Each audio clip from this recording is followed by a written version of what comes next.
If you would like to support the channel, please consider becoming a patron on Patreon. More information in the description below.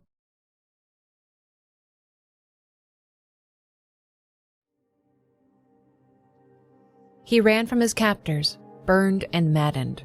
After 6 years as a slave, used and tortured by the Northmen, the one once called Findan cast away his name and became Druth.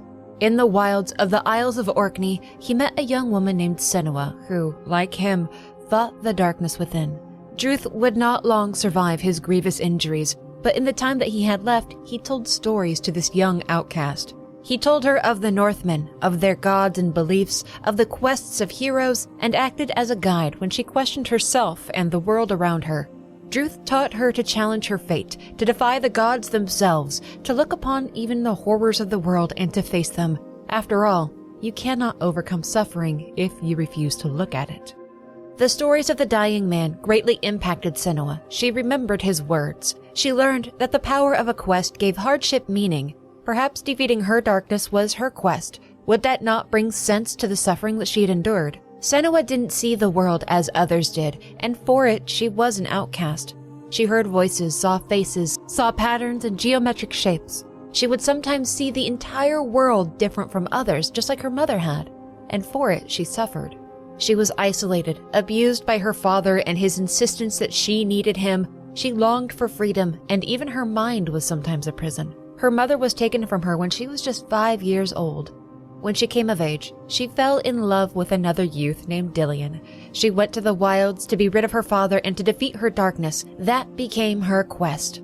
After Druth died, she remembered him. She heard him as though he were right there, giving her counsel, telling her stories. She did return to her village and found that the Northmen had razed it to the ground and killed her beloved Dillion. Her people were betrayed by a man clad in black who then vanished from the lands. Oh, Senua, what a sorrowful journey she undertook to save the soul of her beloved. At the end of her quest, after vowing to give her very soul to Hela as a warrior come Ragnarok, she was able to bid Dillion goodbye. Her darkness was quieted, defeated. But that was not the end for Senua. She undertook a new quest. She had to. Without a quest, the suffering lacked meaning. Senua vowed to go to the lands of the Northmen, where she would see this madness ended. But what awaited her there? What stories did this new land have to tell? Most of the inhabitants of this northern land were from other places, normal folk who fled wars and hardship. They found a land free of inhabitants with soil that could bring bounty. But this new world presented a violent side as well. Volcanic eruptions, earthquakes, wild seas, harsh weather conditions. Stories of giants and gods were told to make sense of the disasters, but life still had to continue. Those strongest began sailing the seas. They traveled to other lands, raided what they found, and took slaves. When Northmen arrived, brutal violence ensued, just like what had happened to Senua's home on the Isles of Orkney. But we're not here to recount the histories of Iceland or the plundering done by the Vikings. We are here to walk alongside Senua, see the world through her eyes, and understand the quest that so drives her forward. So, let's begin. In the land called Borgavirki, there was safety and prosperity. But when ash and darkness came to cover the land, when fire spewed from the mountains, fear gripped its people. Countless died, settlements wiped out, local leaderships failed. All around the north, the people suffered. Bonds which united families, friends, communities broke. Fear choked the weak. But in Borgavirki, one arose to lead. When all else failed and faded, he proclaimed that he knew what to do, and many rallied around him as though he himself were a god. He would be their salvation, and it was done in honesty, for this man truly wanted to save his people. But this man realized that it was fear that brought people to him, what made him so needed, what gave him power. Through fear, he could control, and when the times began to turn brighter and his people weren't so afraid of the world, their need for him began to end. And this man did not wish to lay down his power, did not wish to go about an honored life, did not wish to be unneeded, did not wish to allow his people choice and independence. So, he would return fear to the lands and continue dominion over the hearts and minds of those that he wanted to need him. The man brought forth giants. From the earth, sea, from the snow, he made them monsters. And the people of Borgavirki trembled. There was so much in this world to fear. He would make his people hate the weak. He would make them turn on each other. He would blacken their hearts with terror, and through that he would be made strong. Once again, the people rallied to this man, not knowing him to be the tyrant that controlled the giants, not knowing him to be the true source of their fears. This man became the Gori of Borkavirki, their leader. But the people of the north had a different story to tell about the giants. It was said that they came from Jotunheim. When a volcano's eruption broke down the wall between the realms, from the east came the giants, killing and eating all that they could find. It was believed that only the gods could slay a giant, but the gods were nowhere to be found. Who could possibly stand against the giants of Jotunheim? What hope could they find? To satisfy the giant of Borkavirki, sacrifices were made. Raiding parties were sent to foreign lands to claim slaves, which would be fed to the giants, and surrounding settlements were equally victimized. They would send food and offerings to the Godi, or they would be enslaved and offered as sacrifices. While Borkavirki itself remained stable, its people fed, housed, and kept safe, the surrounding lands suffered, not just because of the Godi, but they too were forced to contend with unrelenting giants. From the red hills of Radalar to the southwest, a tale must be told of a woman. Starvation and thirst had driven the people of this region into madness and fury. But the woman carried with her the weakest of them all, her newborn, her child. The woman sought a haven for herself and her child, but none could be found. There was no mercy, not even for a baby girl, and dark gods rose to power. The woman would not let her daughter suffer through such a world, so she took the baby to the volcano called Askja, and there she begged the hidden folk to take mercy on the child, to raise them, free them from the darkness of the outside world. The woman made a bargain with Askja that if the volcano, which had brought so much pain to the land, would give her the power to thrive in this world that it had created, then it could have her very life for itself. The bargain was struck, and the woman was claimed by the rage of the volcano. Her true name was cast aside, and she became Illtauga. Wherever Illtauga went, so too would the fury and power of the volcano. But the child was not saved. Her baby died there, alone, unclaimed by the hidden folk of Askja. Illtauga's pain, sorrow, and hatred was her entire being. She became a monster. There is another story to tell, this one at the coast, near a place called Bardavik. When darkness covered the land, the people there helped one another through the fear and the hunger, and they took in those that sought help. Here was hope that could not be smothered. But giants passed through the lands, and the ones called Draegr followed. They, who worshipped the giants, who made sacrifices to them, they were more akin to demons than man. But the Draegr weren't the worst of it. The Bjorg were, the slavers and fighters from Borkavirki. They came to dominate this region, to collect food and sacrifices. Among the people of Bardavik was a man who dearly loved his friends. He had come here seeking aid after the darkness came, and they took him in and made him one of their own. But his fear of the Bjorg was stronger than that love. When the Bjorg found the man and offered him safety in return for information about his chief, the man agreed. The man tricked his leader and caused his capture, and then the Bjorg murdered the leader. The man thought that he had succeeded in securing his safety and believed that his betrayal would remain a secret. But his friends found out and all turned against him. The man was cast out of the village by the daughter of the leader to face the wilds alone. But he didn't survive that banishment. The seas took him and the depths consumed him. He became a giant and was cast back onto the shore. Full of remorse, guilt, shame, and anger, the giant began to hunt the ones that he once called friends. Javirisi he was called, but none knew who he once was. His true name was left unsaid.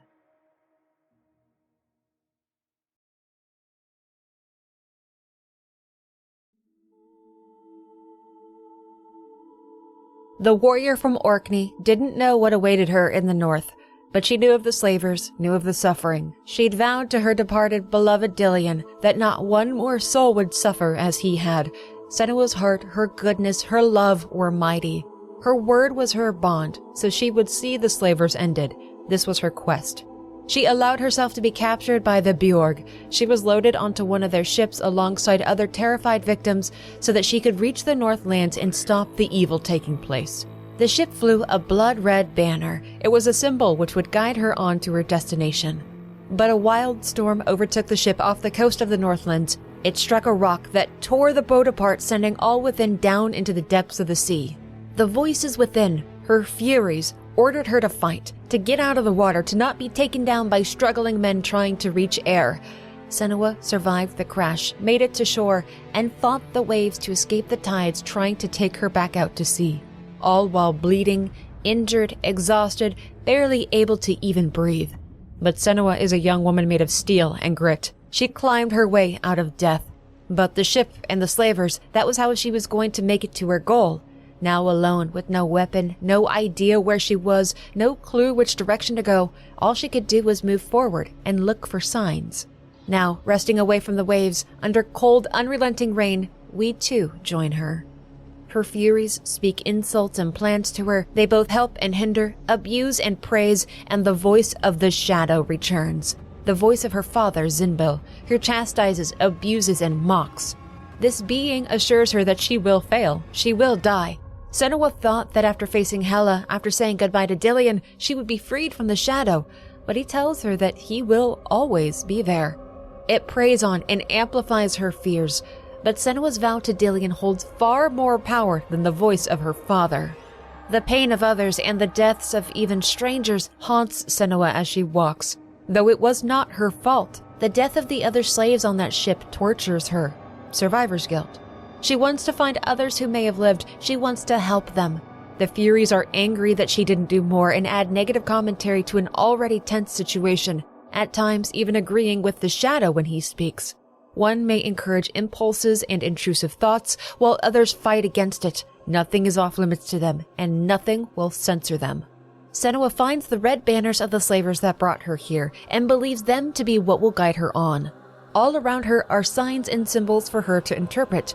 They will have special meaning meant for her, as this is her quest and only she can see them.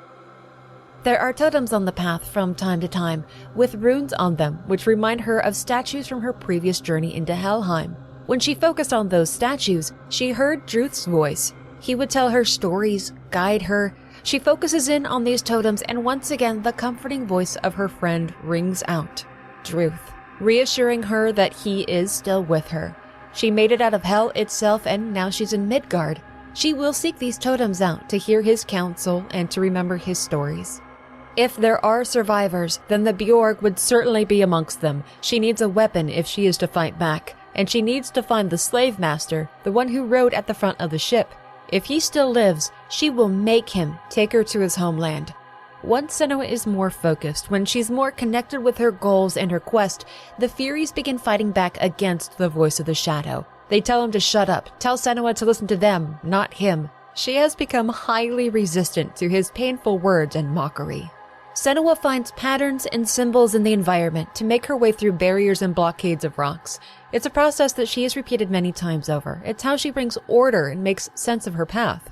It reaffirms that she is on the right path in a world that often doesn't make sense, and often the speculation and statements of the Furies in her mind are incorrect in regards to what's beyond a previously blocked off path. The choking, wailing, and weeping of the dying creep into her ears, words that blame her for letting the other slaves die. Though it's not her fault, her heart mourns them and she still suffers from her own guilt that she made it out, and they didn't. And when the screams of the sea bring that guilt to a crescendo, the voice of the shadow isn't far behind to put to words just how achingly terrible it is, and that it's all her fault. One of the slavers does find her, attacks her, hits her with the intent to capture her again. But Senua takes the man's own weapon and cuts him down with it. She's now armed and with energy enough to fight back. Those who come across her on this beach might think her a youth unable to protect herself, but they will many times over be proven wrong. Senua learned to dance with her blade while watching Dillion practice. She had a natural talent for the art, which made her a force to be reckoned with in battle. The banners, the symbols, the signs lead her to where she needs to be, the slave master himself. He emerges from the mist of this wretched place and confronts this young woman, asking what she's going to do with her sword, and then takes arms against her when she refuses to back down. She doesn't know this man, not his name, his history, his deeds in life, other than he hurts others. He takes them from their home, herds them to a faraway place, and when defied, he resorts to violence. And though the desire to kill him may be strong, Senua is not consumed that she would forget her quest. She needs this man alive. He must be her guide, but that doesn't mean he needs to be unharmed. Their battle on that shore is vicious, brutal, and exquisitely human. It's not a fight that's easy to watch. There's nothing aesthetically pleasing or choreographed about it. Not some romantic display of skill so common to see. It's true, it's primal, and Senua wins. The moment before she bashes his skull in with a rock, she halts herself. Even here at the height of battle, she remembers. Her hatred set aside, she will not kill the slave master. She sees upon his body something so familiar. The rot, the darkness. It's within him, it's going to take him over, hurt him like it did to her once. Senua sets aside the stone and tells this man that she will not kill him, but he is going to take her where she needs to go. Her mercy has earned her a question from him. Where? She commands he takes her to his home. He may be injured, but he will walk. She made a promise, and he owes her his life. The slave master leads her to a settlement not far away, a place that his father commands. Freslug, his father, the Godi, the one that she seeks. This is his own son. The Godi is not here, but this place will suffice as a shelter for them to recover at. As they walk, the slave master promises that he is going to kill Senua when he's free, but she pays his goading no mind. He's injured and in chains. She's not outwardly concerned. His injured ego will just have to suffer. There are more immediate things to take note of, such as the birds circling the settlement. And it's quiet here. There's smoke. There's an odd smell, the smell of death in the air. The slave master, too, recognizes that something is wrong here. They cannot enter that place. They should not enter that place. Drager, he says, only death is beyond the gates. But Senua hears someone within her mind, and so too do the Furies. Someone is here, suffering. She needs to go inside. She needs to find them, help them. This is a part of her quest. She must face what is beyond those walls and help the one who is calling to her. And her captive is none too happy over it. His threats turn into trying to reason with her. All they have to do is leave. Just turn around. But his words fail to convince her. Not even these so-called Drager will stop her. She does not take him into Freslug, though. He could be a liability, slow her down, and he's defenseless. Senua senses something horrific awaiting her. She hears the screams, sees the flames. Yes, there is no way he is going with her. She will leave him outside the gates, tied up but relatively safe, at least assuming that she comes back. Otherwise, starvation or these Drager will take him. She enters Freslug alone. Within, there is carnage. The work of the Drager? Warnings of what to expect should Senua ever be confronted by them. But to what end? Why do this? Everyone has been butchered, torn apart, their limbs put together like sickening totems, all very intentional, but why? How could one human being do this to another? Not even the Northmen were this extreme, yet it pulls her into the past after they raided her home and killed so many of her people. She survived, they did not. If she had been there, if she had been home, could she have saved others? Could some have survived? There are screams coming from the hills, the clear distress of men pleading for their lives. But here in the village, there's nothing, no one. She must find symbols to make her way forward, trek throughout this barren place, through the gore and muck to find them.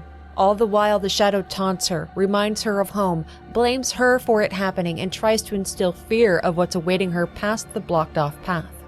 Once through, she sees not the world around her, but her home, where once her mother dwelled, ever cheerful at Senua's appearance. Inside the house is a small mirror which she wore at her hip, which will help her focus against her enemies to slow things down, give her an advantage. Yes, she needs this. It will help her when it's time to fight. How did it work again? What exactly did this mirror do? Senua fights a gauntlet of Northmen, just like she did back in Helheim, in the Land of Shadow. Her mirror aids her, slows them down, makes things tangible. Nothing can stop her if she has this at her side, and only she can wield it properly. The burning village fades away, giving room to memories of what she found long ago when she returned home from the wilds. When her home was cinders, her father missing, and Dillion dead. Though the shadow continues to torment her, Senua has accepted this. The memory of finding Dillion hurts, but it does not control her, it doesn't break her. She fought that demon and replaced the struggle with a promise that none will suffer like Dillion did. She carries her memories, carries the darkness, and uses it to drive her forward. She speaks that it is a promise, not a prison. Her memories of her mother, of Dillion, even of Druth, will be a light on her path. The vision fades away, Senua is back in Freyslag, and the way forward is clear. She has succeeded. There is a road leading out of the settlement, up into the hills, where she heard screaming. Smoke is billowing, and the flash of fire lights up the dusk. Her Furies say it's terrifying, yet beautiful. That is where she must go. Imagine the weight of each step, seeing certain doom on the horizon, yet running towards it. That is what Senua does, because her bravery is far greater than her fear. The limbs decorating the roads, the booming of an unknown approaching, the howling of feral things, it does not stop her. Upon this hillside, she meets the Draegr. They are every bit as fetid as the slave master had led her to believe. They barely use words. They grunt and growl, gnash and beat. They consume the flesh of men and make sacrifices to some god of this land that Senua does not know. This is a place of worship, or maybe summoning. They mimic rituals once dedicated to the goddess Freya in life, but it has been made perverse. The people that called this place home became objects of their rituals. Those unfortunate enough to still be alive can only wait their turn to be butchered. Senua spots what she was looking for. Tied to one of the limb totems, a man still yet lives. He speaks to her. She feels him reaching out from the darkness. She hears that he is a healer. He had come here to heal those that walk these darkest of lands, and he knew that through the shadows he would find his light, her. This is her quest. She knows it. Saving him, she must save this man. The shadow asks her, would she give her life for these outsiders? And she says that in her darkest hour, it was an outsider, Druth, that saved her. So yes, she would give her life. As she treks, a more difficult question is posed. This man is of the north. His kin killed her people. Should she not want him dead? Why would she save someone who should be her enemy? She sneaks the outskirts of the site, unable to help those inside who beg for her help. Places like this should not exist, yet the violence is all too human. She does reach that man despite it all. Before her sword cuts him free, she is intercepted by the Draegr. She didn't make it unnoticed. She will have to fight her way through this. As she cuts down the feral men one by one, those who still live rebel and try to flee. Most are killed, some fight back beside Senua. There is only one chance to get out, and better to die on your feet fighting than in a dark corner in defeat. Senua and the survivors kill many of the Draegr, but there are just too many of them. Only by a small margin do the Draegr take victory, but they don't rush at Senua. They're enthralled in something. The ritual has been completed. There has been enough bloodshed, and something is coming. The Draegr turn their attention to the hillsides and the sky. The Furies warn Senua that she is coming, something from the other world.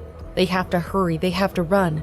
She cuts this man free, and the ground itself begins to explode. The Draegr do not flee. They remain in worship as the ground crumbles in around itself, calling out the name Illtauga.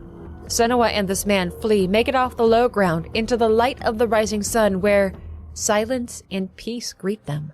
Senua questions why it all just stopped. And the man says that it's daybreak, that she will have to hide from the light. The two of them will be hunted come nightfall. They are not safe.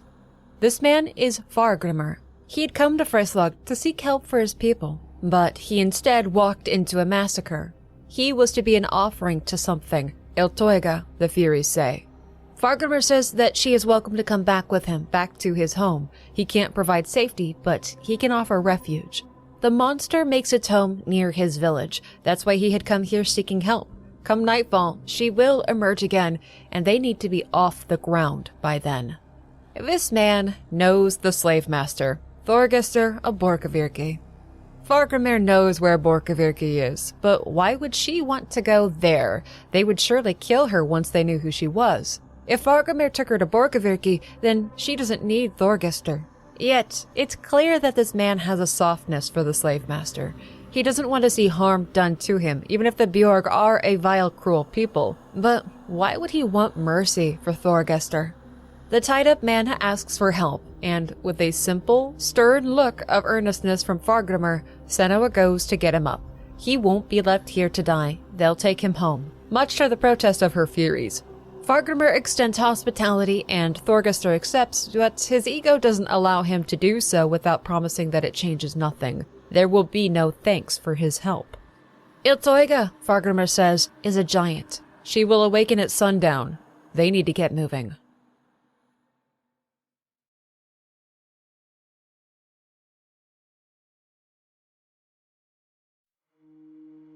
It is believed that the giants are immortal, only killable by the gods which no longer walk these lands. The days continue to grow shorter. Soon it will be winter. The time of man is coming to its end here. No one can hold out against the rage of the giants. Great smoke plumes flood into the sky far away. Another volcano readying itself, one coming to rest, or to Senua, the epicenter of her evolving quest. Fargrimr's people had come to the Northlands to flee madness and misery, and for a time they were happy, but eventually they found themselves slowly wasting away here. The volcano erupted, darkness came, and the giants emerged.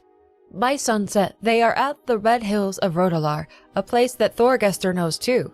To see the devastation brought by the disasters by the giants, it brings a solemnness about him. He didn't realize how dire things had become. He chastises Fargrimr, telling him that they should have joined the Bjorg when they had a chance, but the older man bites back that there is no honor in the path of Thorgestr's people. Unless the younger man's anger flare, he needs to remember who their actual enemy is here, and where his focus truly should be. It works. Thorgestr backs down, listens to Fargrimr's words, and silences his anger. Clearly there is some respect for the words of this strange man. Not far from their refuge, the ground begins to shake and moan. The sun is nearly gone, and Illtauga is impatient. Fargrimr announces that she is here, and to make a run for the hills. Only after a few steps, Senua falls and loses sight of her travel companions. The ground gave away, and they are nowhere to be seen. She is alone, and the giant Illtauga is searching for her. The rubble of houses crash down around her. The earth violently shakes, cutting off her roots, and she can hear the voice of the earth calling out to her as she runs. It is saying her name. Illtauga knows her name.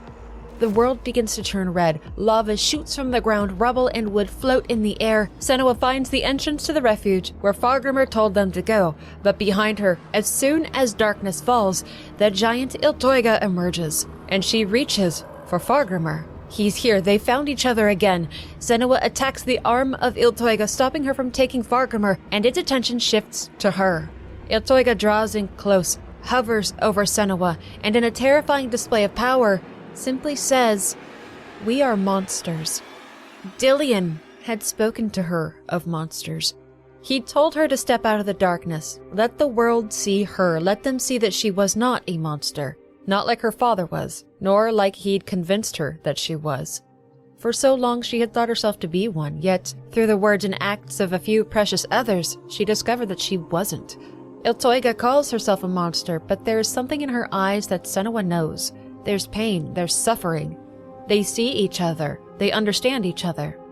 Thorgestr fights back against the giant, takes Senua's arm, and the reunited three retreat into the rocks to climb to safety while the wailing Illtauga reaches out to her. Thorgestr reached out to help her, save her, pull her back from the clutches of certain death. Does this mean that he is not monstrous? Is there good in him? Can he be brave too? Perhaps there is hope for this slaver. Once relatively safe, Fargrimr tells them the story of the giants. That when the volcano erupted, the wall between Midgard and Jotunheim was torn down, and the giants came through from the east to consume and destroy. Most were forced into hiding, but Thorgestr's people used others to placate the giants. The slave master argues that they did it to save their own people, but his reasoning is weak, and he knows it. He doesn't push back against Fargrimr. He accepts the man's words, and a new terrible truth is revealed. The Bjorg use their captives as sacrifices, human sacrifices, so the giants don't consume them, too. They victimize the weak and the vulnerable so that they can live on, and Senua is incensed. Her rage doesn't overtake her, but this is part of her quest now, ending the sacrifices, stopping the Godi, Thorgestr's own father. He simply says that she doesn't stand a chance against them, and walks away. Senua is going to kill Illtauga. She must. They can't leave the Red Hills until that giant is gone. She will hunt and kill them otherwise. Senua killed the Jotun Surtur and the god of illusion Valravan. Nothing is impossible. Yet, the shadow intrudes that she didn't kill any gods. Humans can't kill gods. She is stranded here with a quest that she can never complete. Into another vision she goes, a journey into her mind through a dark, misty forest where the shadow continues its abuses towards her. Yet, she defies him at every turn. He is wrong. She will succeed just like before. She treks through this nightmare alone, finding paths that reject and harm her, foes that wish to battle her, and the shadow never ceases his talking. He speaks poorly of her and encourages her to give up on this land. But she's seen goodness in Fargrimr, even Thorgestr. She sees that the Northmen were controlled by fear, that a greater evil than them is the cause of all of this. She too felt that fear once. She knows what it is to be controlled by lies. She overcame it, and she is going to help these people kill their monsters. Senua won't back down, so one more horror is portrayed. Her mother being burned alive, the results of her sins. Her mother's death brought prosperity to Senua's people. Everything was fine until Senua came back. Her sin ruined them. The gods can't be killed, only placated. But she sees through this, sees through the darkness, knows the truth of sin, sees through the lies that he insists on telling, and she is going to show the people of these Northlands how to see like she does. It took some time for it all to form, but Senua's quest is clear now. Destroy the giants, open the eyes of the Godi, stop the slavery and the sacrifices, release these lands from fear. She's ready for the next step. Fargrimr doesn't think it's possible to stop the giants, but concedes that if anyone could do it, it's Senua. He knows that she listens to things that others can't hear, sees things that others can't see, but it's not a shameful or frightening thing. She's a seer, and that makes her special. He says that Illtauga finds her rest here, in the cliffs nearby. She can't be summoned during the day, and no human stands a chance against her in direct battle. They will have to find another way to kill the giants. He tells Senua of the Hidden Folk, a secret, powerful people who were once gods or godlike, yet now they hide themselves in the earth. Even the giants fear them, so she must find them and seek their aid. The Hidden Folk tolerate mankind, but they certainly have no love for them. It will be a challenge to find them. They will certainly test her, but it will give her a chance to win their favor. The Hidden Folk live within the rock, the entrance hidden from view, but if they want her to find it, then she will. This is a journey she must take alone, so while the sun is still new, Senua departs to find the Hidden Folk. Hidden trails, secret paths, symbols to find, stories to hear, she walks the plains of rock alone, searching for anything that may look unique. At mid-morning, she finds a rock upon a pile of stones. Holding it changes her view of the world. It's inverted and covered, and a voice echoes out asking if she sees things differently. She places the sphere upon a pile of stones as an offering, and it gives something in return. Kaleidoscope bubbles that when focused on will add or take away from her paths. Sometimes they'll work in conjunction with symbols, runes, or more spheres. But if she solves these puzzles, the true way forward will be revealed. She'll know that she is on the right path.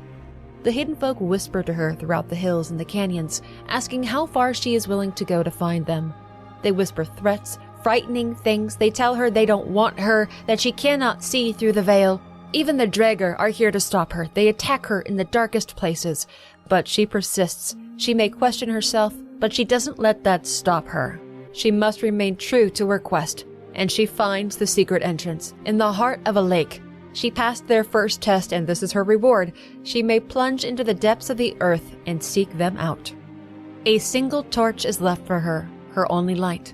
She goes deeper and deeper and deeper into the dark. The walls close in, the paths get thinner. She has to drop down rock faces that almost guarantee there's no way for her to go back. She can only go forward and hope that she doesn't hit a dead end or, worse, get stuck.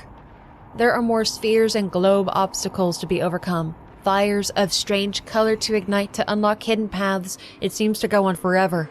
Hours of trekking and squeezing through the dark. And then she has to contend with water, putting out her only light source. And Senua fears the dark waters of these caves. It reaches out to her, threatening to drown her, to take her. The Furies are just as frightened as she is, and the echoing voice of the Hidden Folk taunt her just like the shadow does. There is no comfort to be found here, no reprieve from these tests. It is brutal to hear and hard to watch. Partway through these trials, she sees a figure on another part of the path. It's herself and what she will do, yet this future self is helping Senua now.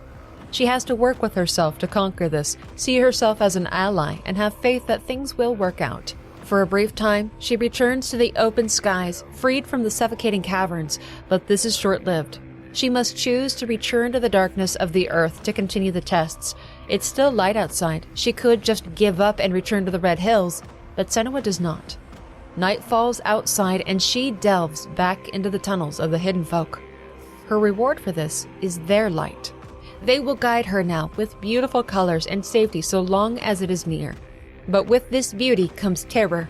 Cave creatures as horrible as the Draegr are here.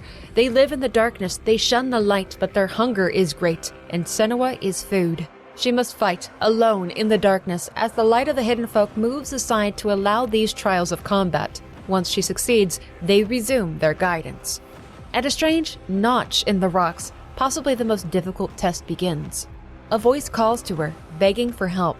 Something is coming for them. They need her help. They need her sword, her only weapon, her only source of protection from the cave beasts.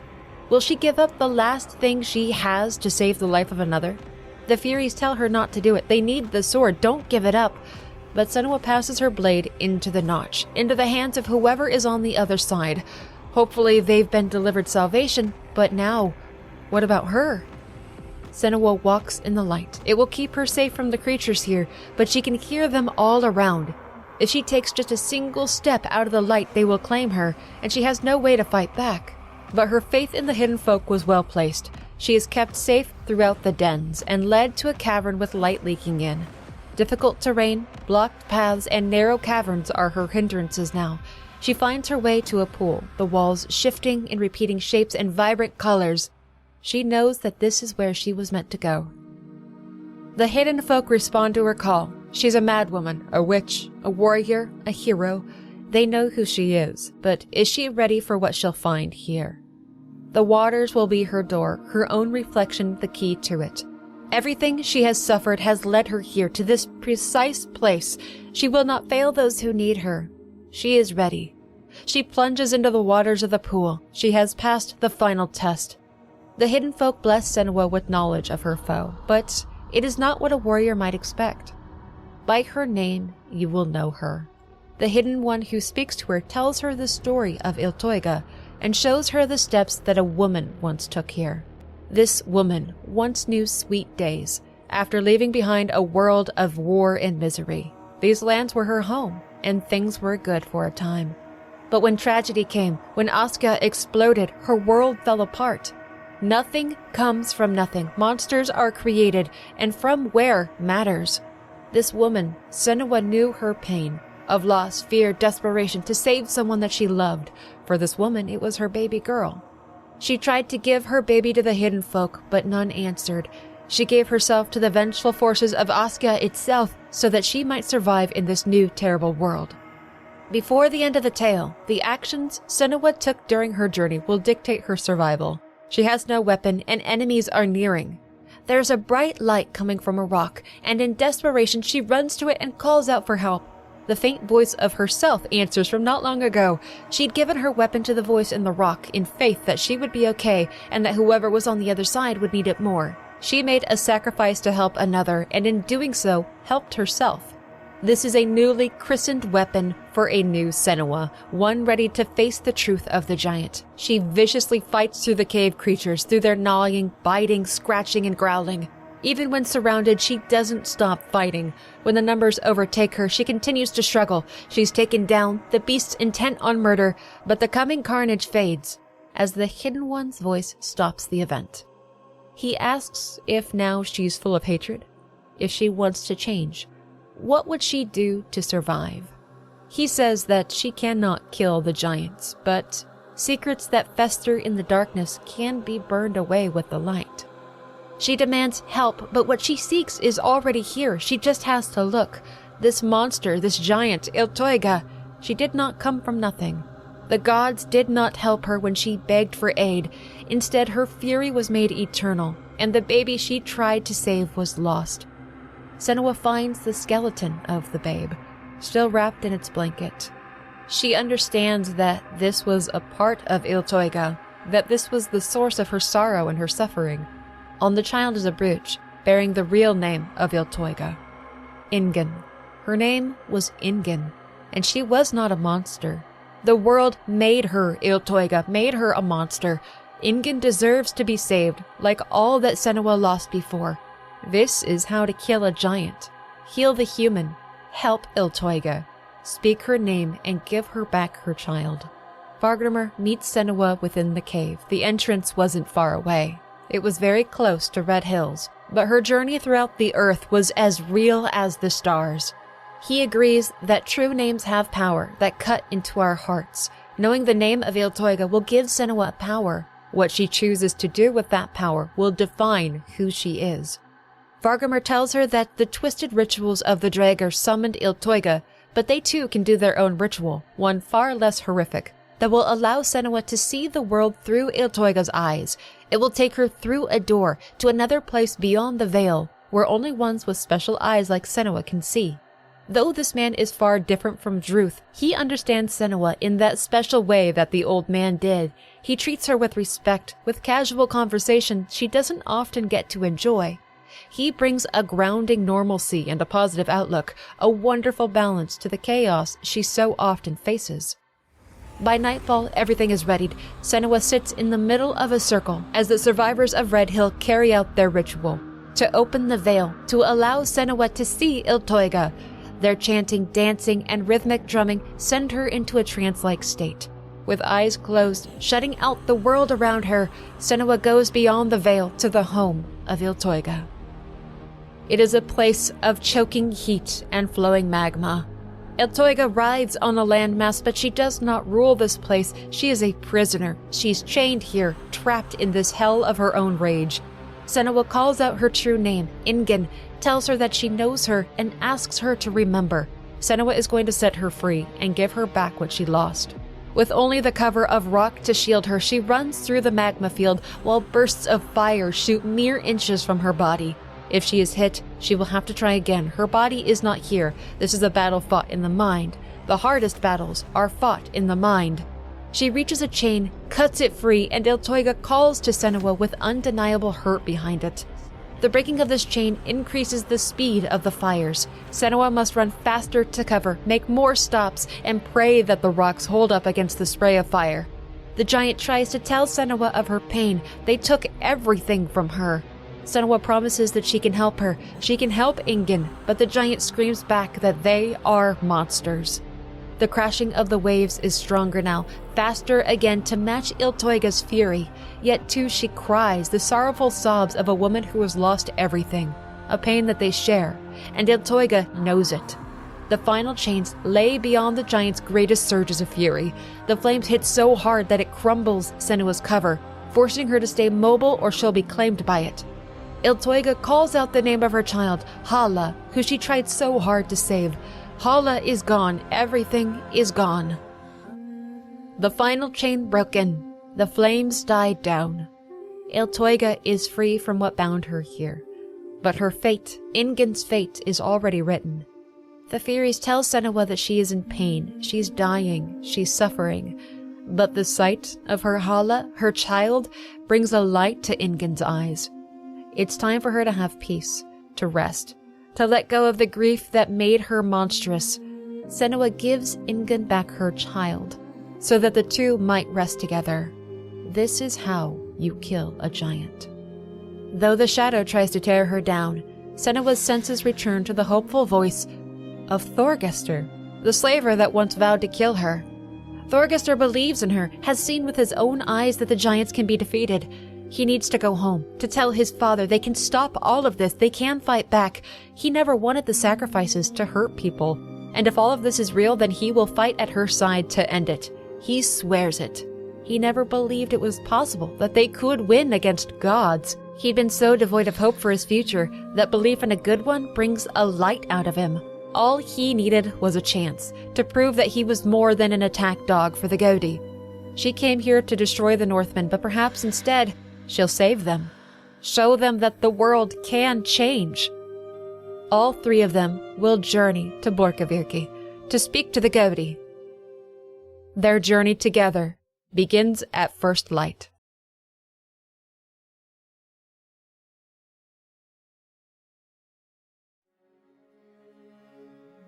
She defeated a giant. Thought only killable by the gods, she'd ended Illtauga's rage by choosing the hard path. She didn't fight Illtauga. She saved her, redeemed her, brought Ingen peace. In doing this, Senua brought hope back not just to Fargrimr's people, but to the once slaver Thorgestur as well, her once foe, who'd promised to chain her up, kill her. Now he believed in her, swore to fight alongside her. It seems that hope is contagious. He's excited to return home to bring this news to his father. At first light, the trio depart from the Red Hills. Fargrimr leads the trek, but after some time, Thorgestur confronts their guide about not being on a direct route to Borkavuki. Fargrimr wants to stop at a safe settlement nearby, a place that they can rest for a bit. Bardavik, a place Thorgestur knows, and the inhabitants will be none too pleased to see him. It's another place that the Gori has terrorized for food and sacrifices. They'll probably want to kill him on sight. And, well, not even the slave master can argue against them being justified in their hatred. They have a lot of reasons to hate the Bjorg. But Fargrimr assures him that he'll keep him safe. Probably. The walk along this coast is gorgeous, truly stunning and peaceful. The hidden folk have stayed with Senua, joining the Furies within her mind. Her traveling companions vanish from her view right before her very eyes, and the Hidden One says that this moment is a reward for her. After all the horror, the pain, the terror, this is her gift, a brief time under the warm sun, walking a beautiful path over the sea. But Senua takes it in, appreciates the moment, and her Furies chime in that this is what it's like when you follow your destiny. Perhaps one day she'll earn this eternally. She walks alone under the sun, savoring each moment of this quiet bliss. When she reaches a stunning waterfall, Fargrimr reappears at her side. He too appreciates this serenity. Even now, things like this can still exist. The crashing of thunder ends their reprieve. The locals have found them, and they've got a few issues with Thorgestur's presence here. The leader, a young woman, accuses Fargrimr of leading the Bjorg to their doorstep. Astrider is her name, and she is the clear leader of this pack. Fargrimr delivers his impossible message to her that Senua knows how to defeat the giants. They've seen it with their own eyes. Astrider questions him only once, and Fargrimr relays their quest, the entire truth of it. And she takes a chance in believing. Fargrimr clearly is a respected man amongst many lands, and his words do hold weight. Astrider asks the strange woman, Senua, face to face if it's true. She wants her to say it's true while looking her in the eyes. Senua's word is enough. Astrider will take a chance and extend to them some trust. She tells them that there's a giant here that comes from the sea. He roams the beaches, sinks their ships, and has kept them trapped and isolated.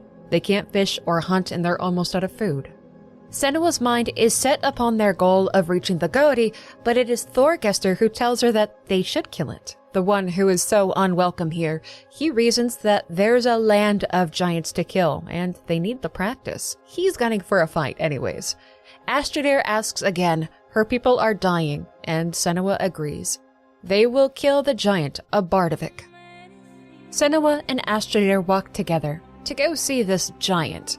They become acquainted with one another, asking of pasts and reasons. The two have much in common. They've both shared in loss, but Astrider carries the burden of leadership for her people.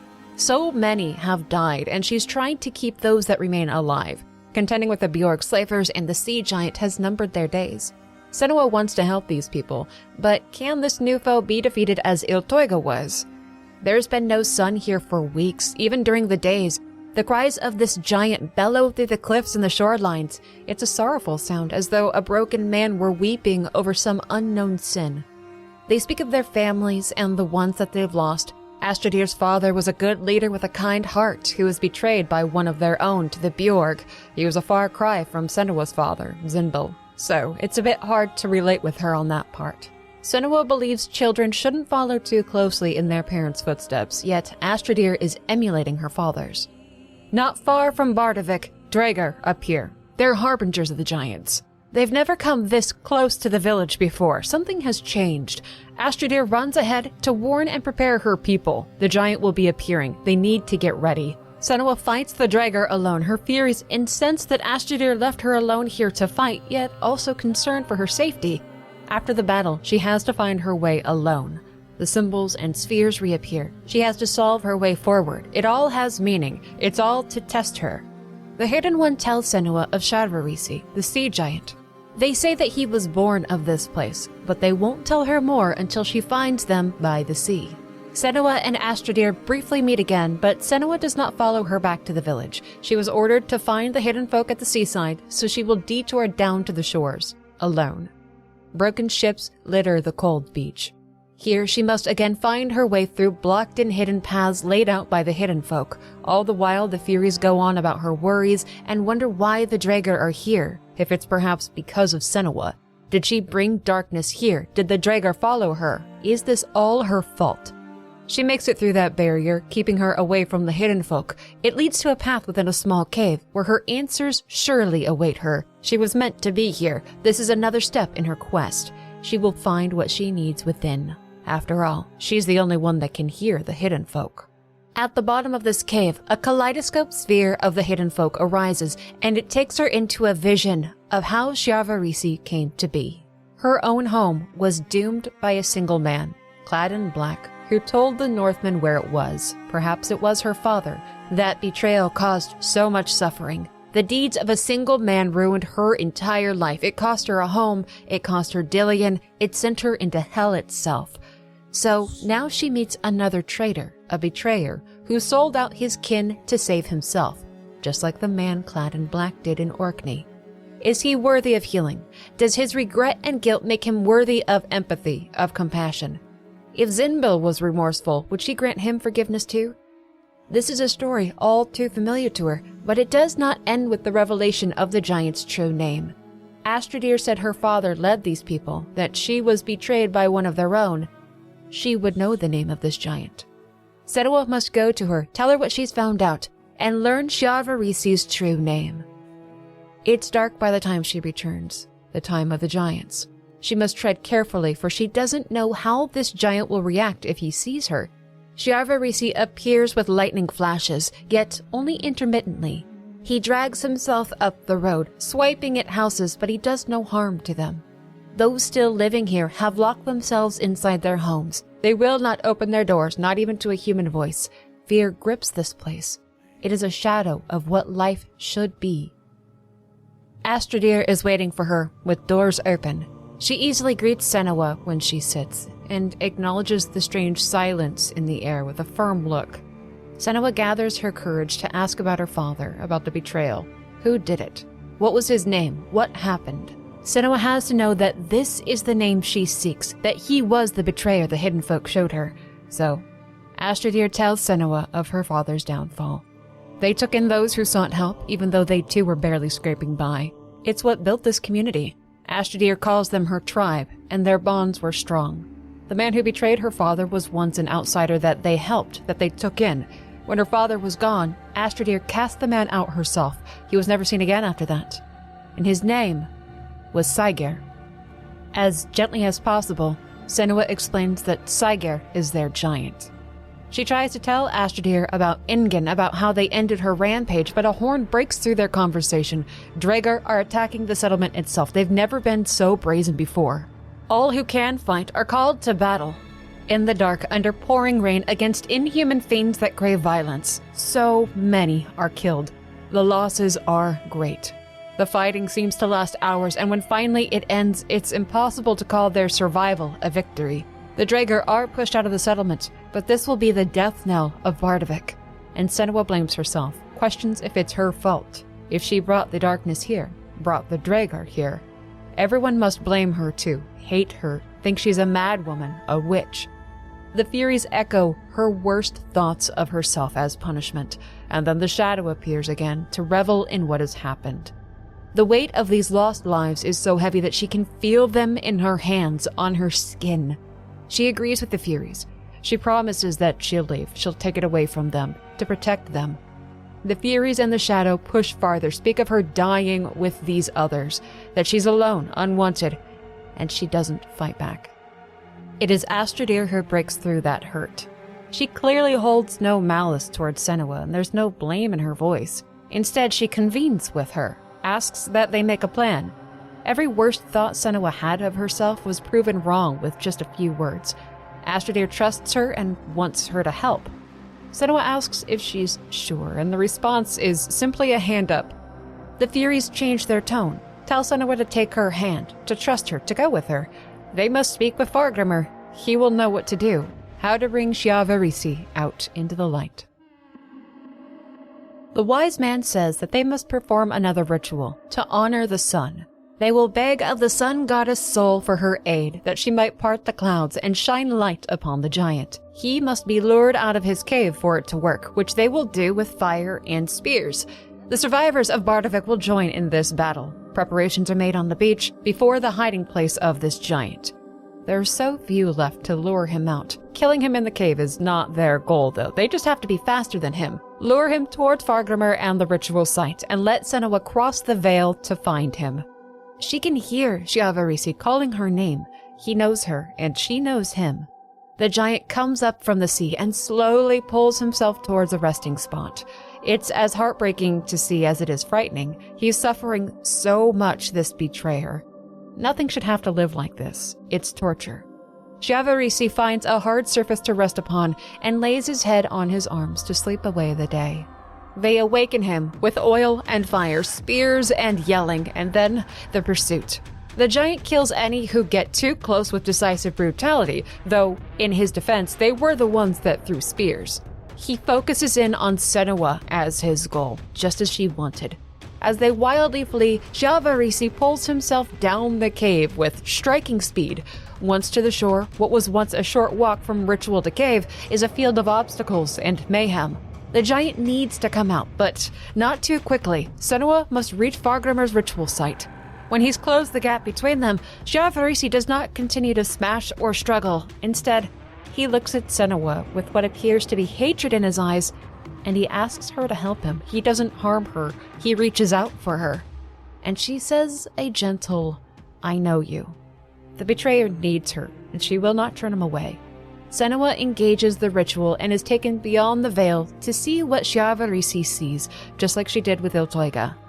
A maelstrom controls this place. The eye of the storm is a vortex of raw power destroying everything near it. Most would run from this, but Senua will not. She will go into it because it's where Sjavarisi is held, trapped within his own prison. As she runs up the peninsula, latching onto anchors which prevent her from being swept away with the waves, Sjavarisi calls out that he's sorry. He's so sorry for what he did. He doesn't cry into the sky, doesn't rage or expel his fury. Saigir's suffering is drowned in the waves, a silent mourning for a great mistake he made. The waters and the storm keep him quiet, and everything that does escape his lips is regret and grief. When she draws in closer to the eye of the storm, she can hear the whispers of Saigir, continually apologizing for his betrayals. He's so far from the world with no home, no hope, undeserving of forgiveness and grace. Darkness consumes him just like it once did Senua. She knows this pain. Saigir still whispers pleas for help, quietly begs for help. When she reaches him, he meekly reaches out to her. She tells him to come back. Leave the seas and this solitude behind. She says his name, and finally he rests. He will leave behind his isolation, his loneliness, his prison. He will come home. He will rest, find peace in forgiveness, and cause no more harm. The betrayer has been delivered. This is how you kill a giant.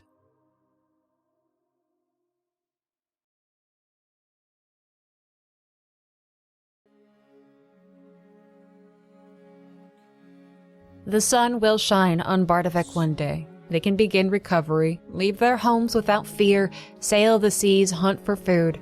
This giant is gone, the Draegr soon too will depart, and perhaps too the Bjorg slavers will be stopped. Thorgester is at her side first, and he sees that each of these deaths weaken her. It hurts her. Her once foe asks if she can keep going. His heart, too, is changing. He cares for others and doesn't wish to see more harmed. Senua does not have to carry these burdens alone, whether she realizes that yet or not. He knows of her loss, that his kind took everything from her, and he deeply regrets his part in any of it. Senua humanized the suffering his people have caused, and he wants the bloodshed to end. Fargrimr, Thorgester, and now Astradir too will walk at her side. The four of them depart Bardavik together. Their final destination is nearer with every step. Borgavirki, the home of the Bjorg, seat of the Godi, where Thorgester's father is awaiting his return. The most dangerous of the giants is said to live there, and though Thorgester says his father will fight these giants, there's a certain uneasiness about him. What sort of man is the Godi that even his son would have fear of him? The sacrifices make his choices monstrous, but is he too a monster? The road is still yet long. The four depart together on their final stretch. Thorgester tells them of Borgavirki, of his home. It's cheerless, but it's at least relatively safe. He doesn't have much positive language to describe it. He sounds neutral or disconnected from it. He asks what she's planning to do to his father, and she says that she once planned on killing him, but she didn't know what was happening in the northern lands back then, and her heart is open to understanding if he is willing to change. In itself, that is a truly rare display of empathy. They took everything from her, but she's stayed her hand to save them, stop the evil at its roots, and let them choose who they want to be, show them that they don't have to be ruled by fear. Their path has taken them to a foreboding place, one that all save Senua know. Yarnvadir, a forest that not all return from.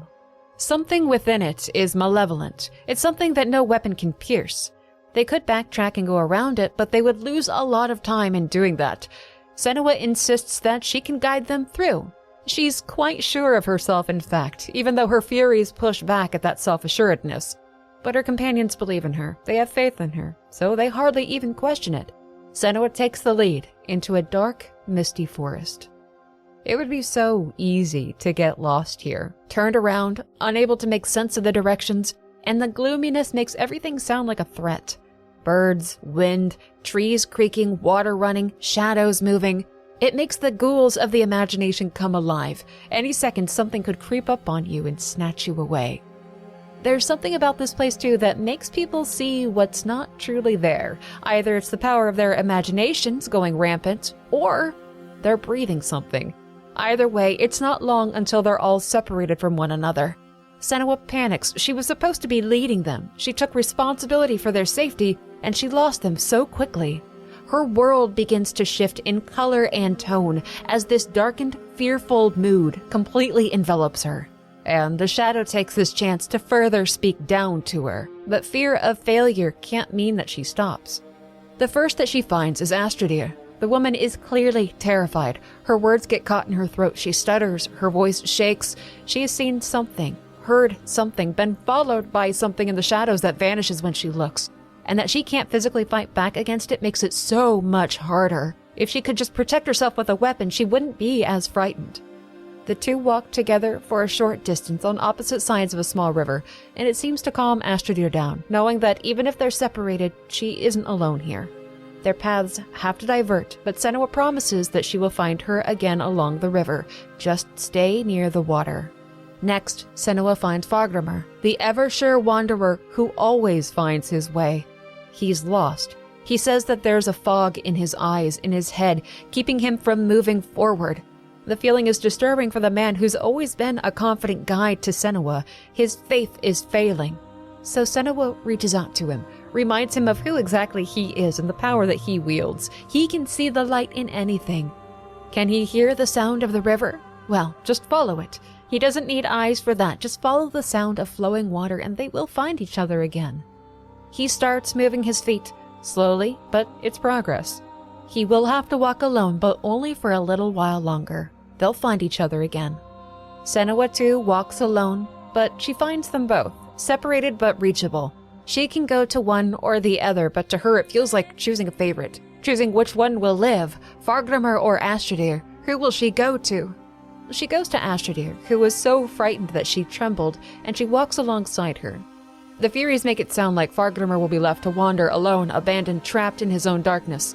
But the mists clear, the sun shines through the forest, and Fargrimr is just fine. He made it up the path. In fact, he's waiting for them. And he seems more himself, clearly still shaken, but he can see the world again. Where is Thorgester, though? No one has seen the once slaver. Did he make it out? Is he still trapped? Is he even alive? Well, Thorgester did make it out. He's sitting alone beside a water pool, but he has been crying. His eyes are wide with something deeper than fear. He says he saw something that he was forced to do, that he didn't want to do.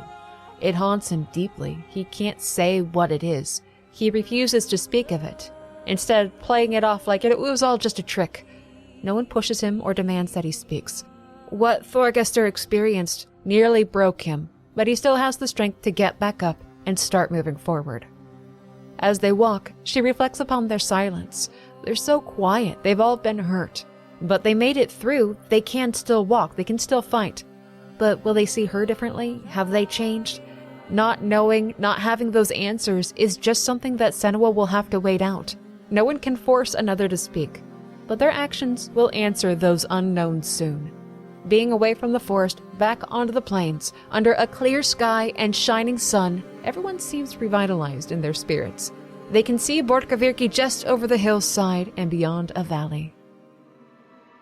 The plumes of an eruption are still flooding into the sky, set before the village. It almost confuses the eye, makes one wonder if it's ashes or snow fluttering about. Thorgester's shame is set before Borchgrevink, the sacrifices. The Godi had told him that they didn't matter. They were others, not of their people, so they didn't matter. He would have strung up Senua here, had he succeeded in his father's mission. He doesn't argue against Astradir calling them people, not offerings. He knows, and he wants to make it stop.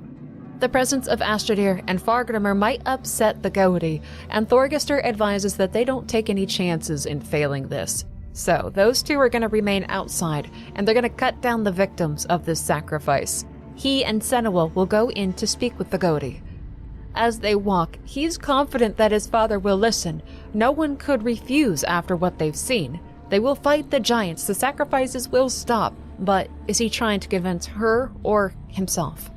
The Furies are conflicted over him. They don't trust him, but they want to trust him. They don't think he's changed, but believe that he has. He promises that she will not be chained back up, and that no matter how things might seem, he is on her side. At the gate, he's welcomed back by the guards. They're happy to see him. He's welcomed back as a friend. Thorgester is comfortable walking around the village. So far, so good. He walks with his friend, chatting about the weather, his journey, what happened during that storm out on the ocean. No one else made it back. They thought that he was gone too. The final ascent is just as cryptic as she thought it would be. The banner of Borchgrevink, the symbols on the door, all of it sitting high above all else. This is the seat of darkness. He takes her inside, and the halls are empty, just as devoid of color and life as the rest of the village was. There's no feasting, gathering, no one seeking an audience with the Godi, yet there he is, the one that she has been seeking, sitting on his throne as a ruler of misery with only some lackey in attendance of him. Yet in this land of famine and strife, he's soft, clearly well fed, his clothes are clean. What does that say of a ruler that they are well provided for while those they lead starve and suffer? He seems happy enough to see his son alive, yet almost within the same breath he asks where the slaves he was supposed to bring are. His smile for Thorgester's return quickly fades when he's told that none came back with him, save this young woman that this king refers to as a souvenir. Thorgester tells him that they can kill the giants, they can stop the sacrifices, stop stealing away innocent people, be freed from fear and darkness, and this woman with him knows how to do it.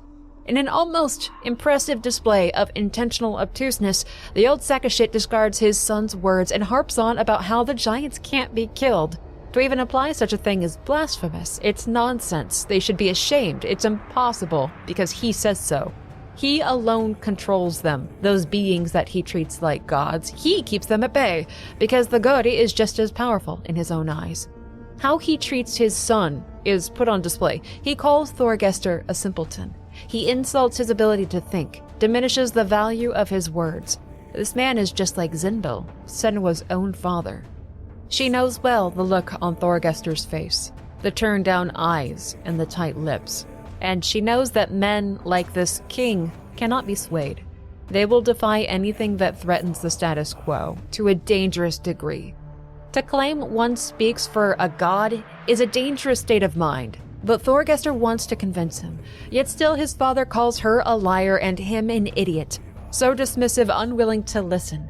His solution to all of this will be to force Thorgester to watch the sacrifices that night, to see how indomitable it is, that they cannot change because to do so would be doom. They all need the goatee, and one day Thorgester will replace him. He must learn his place. But the sacrifices have been freed. Astradir and Vargrimmr got them all out without being noticed, and the guard heralds that a giant is coming. If this man were a good leader, what would he do? Beg mercy of this giant? Offer himself to protect his people?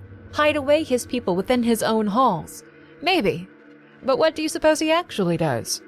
It is this souvenir who will appease the giant. She is hit hard enough that she fades in and out of consciousness, and she's dragged out. Thorgester is forced to remain with his father, to fight with him, argue with him, force him to listen, convince him that there is another way, that they can fight back.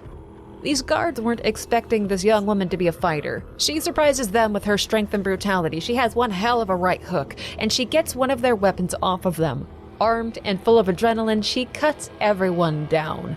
Will Thorgester still side with her after this, after killing some of his friends? Astradir and Vargrimmr meet her after securing the sacrifices. Everything is going to hell. It's falling apart. The goatee not listening wasn't a surprise, but it is disappointing. They'll have to kill the giant now, but Senua doesn't know them, doesn't know their name, their story, the source of their fury or their power, and no one could possibly do battle against a giant and win. It pains her, but she has to admit that she can't win this fight. They have to find another way. Thorgester's voice carries in the storm, calling for her.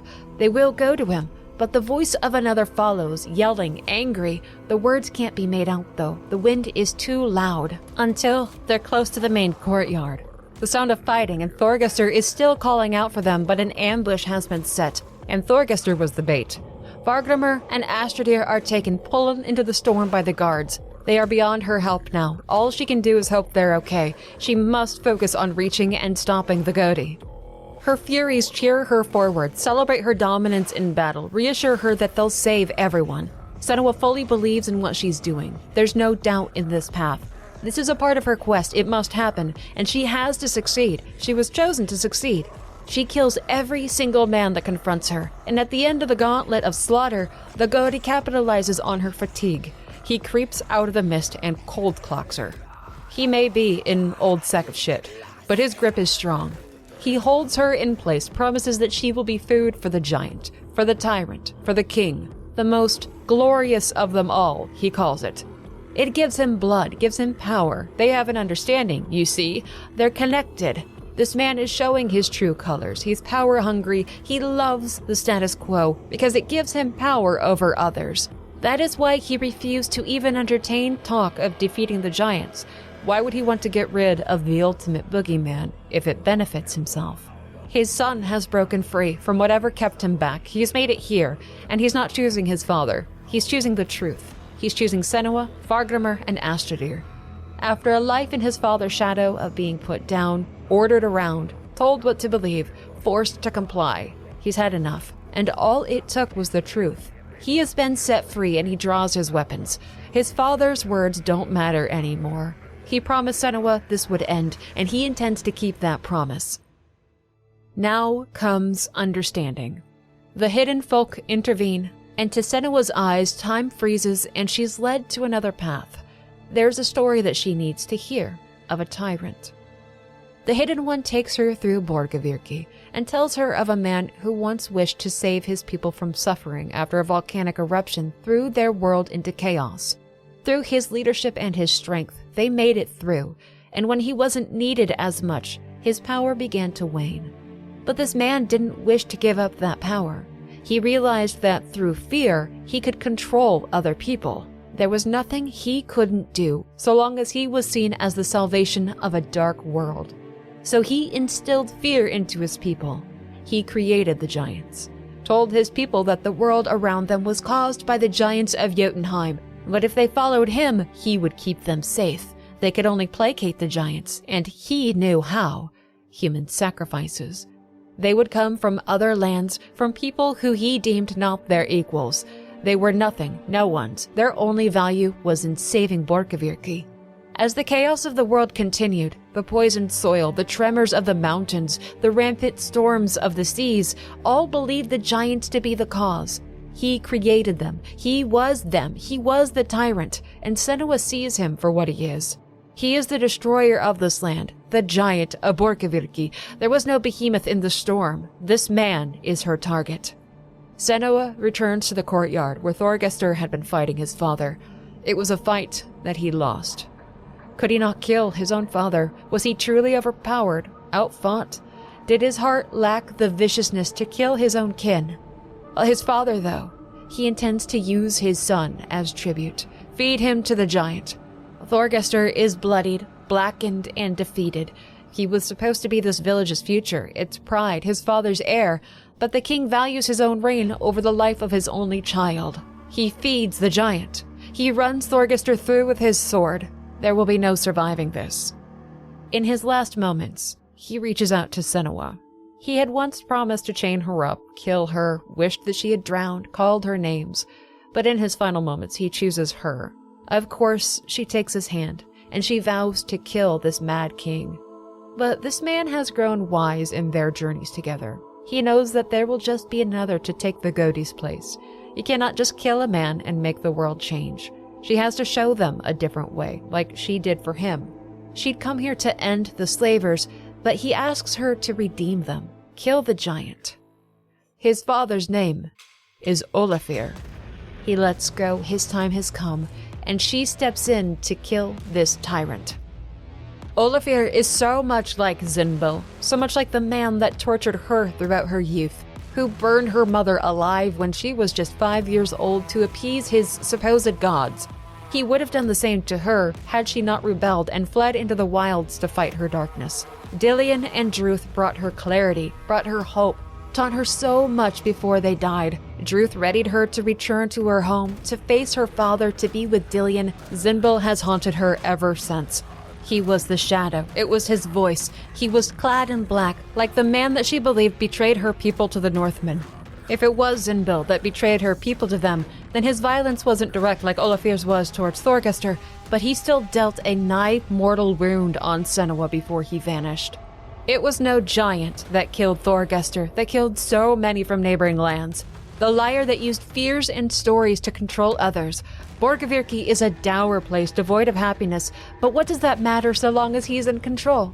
Senua sees billowing clouds with faces around their arena, giants that have been haunting these lands for so long. Their source is Olafir, and his defeat will end that threat.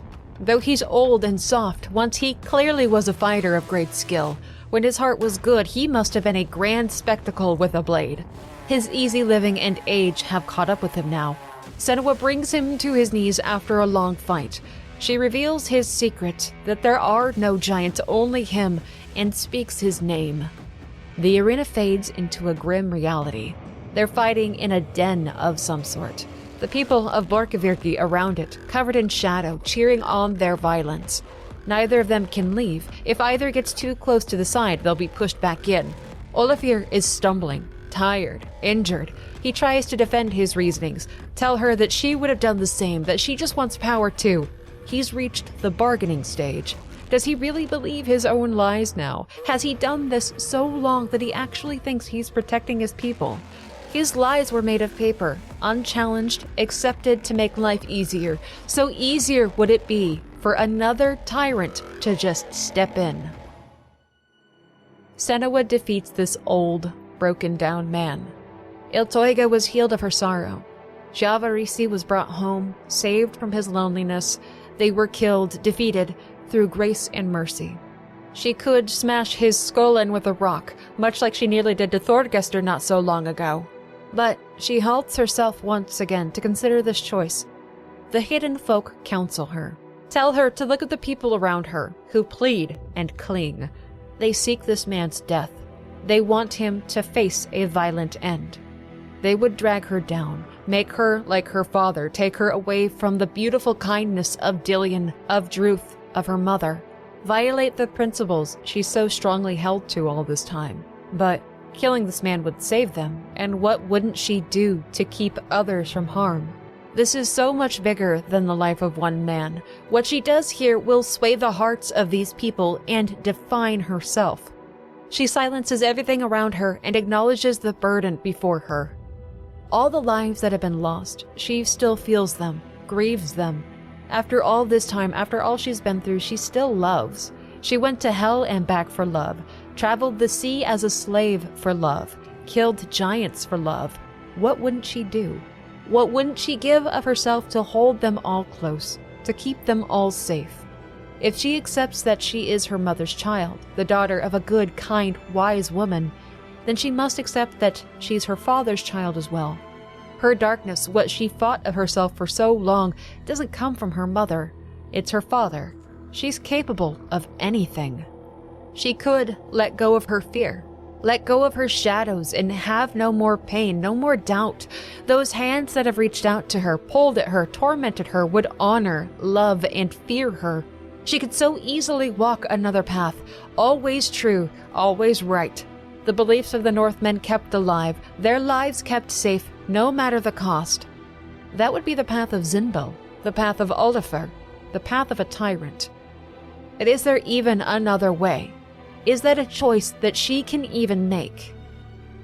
It's Thorgester's words that deliver that answer. Words she had forgotten, returned when she needed them the most. We are not our fathers. One path may be far more difficult than the other, but she does have a choice. She must decide for herself what she will be. The Furies, the shadow, the darkness, her mother, her father, they're all a part of what makes her whole, undeniable. They can't be cast aside. Yet she is her own person. She has to carve out her own path. All of her life she's chosen isolation to keep her heart safe from the wounds and voices of the world. But in her travels and her struggles, she's found others whose voices lifted her up. People who love and needed her. She can choose to let those voices join the others within. She doesn't have to be alone. Every hand that reaches out to her is one that she can reach back to. She had thought her story written. There will be no more stories after this one, once upon a time was said of her. But that was wrong. There's so much more she has to do. She'll change this world through her mercy, her wisdom, her deeds. Prove to others, prove to herself, that in her sword still beats a heart.